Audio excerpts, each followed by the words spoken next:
नमस्ते प्यारे बच्चों, स्वागत है आप सबका। आज हम एक बहुत ही मजेदार काम करने वाले हैं। हम अपनी कक्षा में बैठे-बैठे ही एक प्रकृति की सैर पर चलेंगे और जानेंगे कि हमारे आसपास जो जीवन है, उसमें कितनी अद्भुत विविधता है। चलिए, एक कहानी से शुरुआत करते हैं। सोचिए, बारिश के बाद की एक कितनी सुहानी सुबह है और कुछ बच्चे बिल्कुल आप लोगों की तरह अपने दो एक्सपर्ट्स डॉक्टर रघु और मनीष जी के साथ एक नेचर वॉक पर निकले हैं। वो सब पेड़ पौधों और जानवरों के बारे में जानने के लिए कितने उत्साहित हैं, है ना? तो डॉक्टर रघु उन बच्चों को समझाते हैं कि देखो, इस सैर का मकसद क्या है। मकसद है बस अपने चारों ओर मौजूद अलग अलग तरह के जीवन को ध्यान से देखना और उसकी सुंदरता को महसूस करना। और हाँ, वो एक बहुत जरूरी बात भी याद दिलाते हैं कि हमें हर छोटे बड़े जीवित प्राणी का सम्मान करना चाहिए। तो जैसे ही वो सब चलना शुरू करते हैं, जानते हैं उन्हें क्या क्या दिखता है? अरे वाह, उन्हें तरह तरह के पौधे नजर आने लगते हैं। कहीं छोटी छोटी घास है तो कहीं झाड़ियां हैं और कहीं ऊंचे ऊंचे पेड़। और सिर्फ पौधे ही नहीं, रंग बिरंगी तितलियां, पेड़ों पर कूदते बंदर और कई तरह के पक्षी भी उन्हें दिखाई देते हैं। अच्छा, तो अब हमारी बारी है। चलिए हम सब मिलकर अपनी इस एडुटेकन क्लास में ही एक छोटा सा क्रियाकलाप यानी कि एक एक्टिविटी करते हैं। हम भी अपनी इस वर्चुअल सैर पर चलेंगे और बहुत ध्यान से अलग अलग पौधों और जानवरों को देखेंगे। और हाँ, जो कुछ भी हमें दिखेगा उसे अपनी नोटबुक में नोट भी करेंगे। अब जो हम देखेंगे उसे लिखेंगे कैसे? उसके लिए हम इस तरह की एक सारणी यानी एक टेबल का इस्तेमाल करेंगे। देखिए, इसमें हम सबसे पहले पौधे का नाम लिखेंगे, फिर ये देखेंगे कि उसका तना कैसा है, उसकी पत्तियां कैसी हैं और उसमें फूल हैं या नहीं। ये सारी जानकारी हम इसमें भरेंगे। जब हमारी टेबल भर जाएगी तो पता है क्या होगा? हमें दिखेगा कि अरे वाह, कितनी सारी अलग अलग चीजें हैं। किसी पौधे का तना एकदम मुलायम है तो किसी का बहुत कठोर, किसी की पत्तियां गोल हैं तो किसी की लंबी। और फूलों के तो क्या कहने, अलग अलग रंग, अलग अलग खुशबू। इसी को तो कहते हैं विविधता। ठीक है, पौधों के बारे में तो हमने जान लिया। अब बारी है जंतुओं की यानी एनिमल्स की। अब हम उनका अवलोकन करेंगे। इसके लिए हम एक दूसरी टेबल बनाएंगे। इसमें हम लिखेंगे कि जानवर का नाम क्या है, वो कहाँ रहता है, मतलब उसका घर कहाँ है, वो क्या खाता है और वो चलता फिरता कैसे है। देखिए, ठीक इस उदाहरण वाली टेबल की तरह। तो जब हम इन सब जानवरों को देखते हैं तो हमें क्या क्या अंतर दिखाई देते हैं, सोचिए जरा। वही हम देखते हैं कि कुछ जानवर तो जमीन पर रहते हैं, कुछ पेड़ों पर उछल कूद करते हैं और कुछ तो पानी में तैरते हैं। उनका खाना पीना भी एक जैसा नहीं होता। और तो और उनके चलने का तरीका भी कितना अलग है। कोई रेंगता है, कोई अपने पैरों पर चलता है और कोई पंखों से उड़ जाता है। अब एक और मजेदार एक्टिविटी करते हैं, क्रियाकलाप 2.2। चलिए सब आंखें बंद करके सोचिए कि हमने अभी तक जितने भी अलग अलग पौधे और जानवर देखे हैं, उन सब का चित्र हम एक बड़े से ब्लैक बोर्ड पर बना रहे हैं। जरा कल्पना कीजिए, वो ब्लैक बोर्ड कितनी तरह तरह की चीजों से भर जाएगा, कितनी विविधता दिखेगी उस पर। पता है, किसी एक जगह पे मिलने वाले इन सभी अलग अलग तरह के पेड़ पौधों और जीव जंतुओं को मिलाकर ही हम कहते हैं जैव विविधता, या इंग्लिश में कहें तो बायोडाइवर्सिटी। इसे आसान शब्दों में ऐसे समझिए, मान लीजिए आपके घर के पास कोई पार्क है, तो उस पार्क में जितने भी अलग अलग तरह के पौधे, तितलियां, कीड़े और पक्षी हैं, वो सब मिलकर उस पार्क की जैव विविधता हैं। अच्छा, अब एक सवाल उठता है, इतनी सारी अलग अलग चीजें हैं, इन्हें हम समझेंगे कैसे? तो इसका एक तरीका है।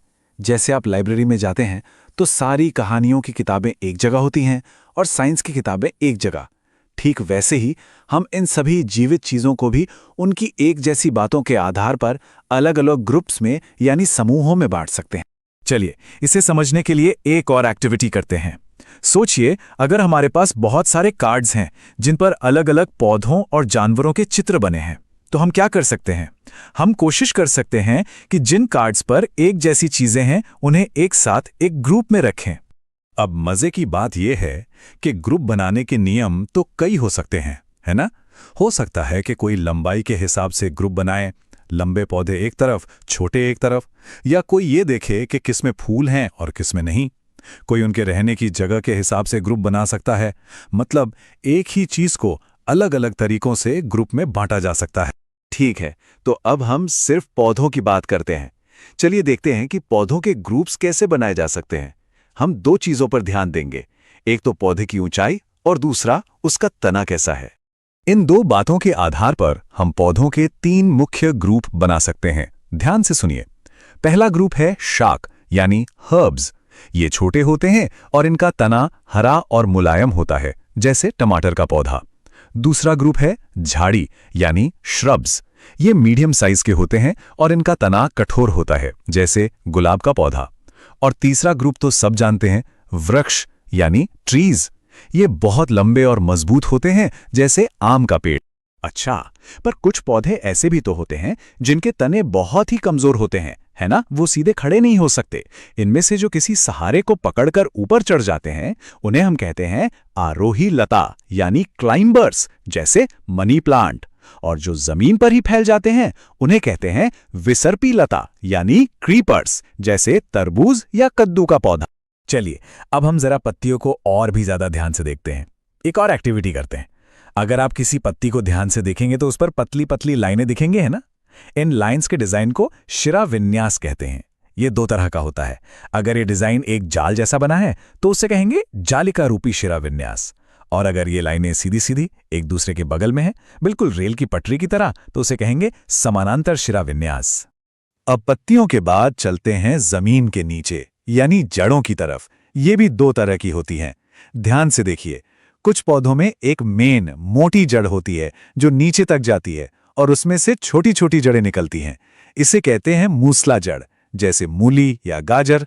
और कुछ पौधों में कोई एक मेन जड़ नहीं होती, बल्कि एक गुच्छा सा होता है पतली पतली जड़ों का। इसे कहते हैं झकड़ा या रेशेदार जड़, जैसे घास की जड़ें। तो अब हम अपने आखिरी क्रियाकलाप पर पहुंच गए हैं और यहां एक बहुत ही हैरान करने वाली बात पता चलेगी। क्या आप लोगों ने कभी सोचा है कि एक पौधे की पत्ती के डिजाइन और उसकी जड़ के टाइप में कोई कनेक्शन, कोई संबंध हो सकता है? चलिए पता लगाते हैं। तो देखिए, ये कितनी कमाल की बात है। जिन पौधों की पत्तियों में जाल जैसा यानी जालिका रूपी डिजाइन होता है, उनकी जड़ें ज्यादातर मूसला जड़ होती हैं, और जिन पौधों की पत्तियों में सीधी लाइनें यानी समानांतर डिजाइन होता है, उनकी जड़ें रेशेदार होती हैं। इसका मतलब ये हुआ कि हम सिर्फ पत्ती देखकर ही अंदाजा लगा सकते हैं कि जमीन के नीचे उसकी जड़ें कैसी होंगी। है ना मजेदार? तो चलिए, आज की क्लास खत्म करने से पहले फटाफट एक बार देख लेते हैं कि हमने क्या क्या जरूरी बातें सीखी। सबसे पहले तो हमने ये जाना कि हमारी प्रकृति में कितनी ज्यादा विविधता है, कितने तरह तरह के पौधे और जानवर हैं। फिर हमने सीखा कि हम इन सभी को उनकी विशेषताओं के आधार पर अलग अलग ग्रुप्स में बांट सकते हैं। जैसे पौधों को हमने शाख, झाड़ी और वृक्ष में बांटा। और आखिर में हमने वो जादुई कनेक्शन भी देखा, पत्तियों के डिजाइन और जड़ों के प्रकार के बीच। ठीक है, तो आज की क्लास हम एक सवाल के साथ खत्म करते हैं। अगर आपको कोई ऐसी पत्ती दिखे जिसकी लाइनें एक जाल की तरह हैं, तो सोचकर बताइए उस पौधे की जड़ कैसी होगी।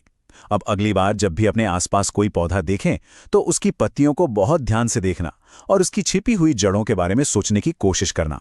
हमेशा अपने आसपास की चीजों को ध्यान से देखिए और सीखते रहिए।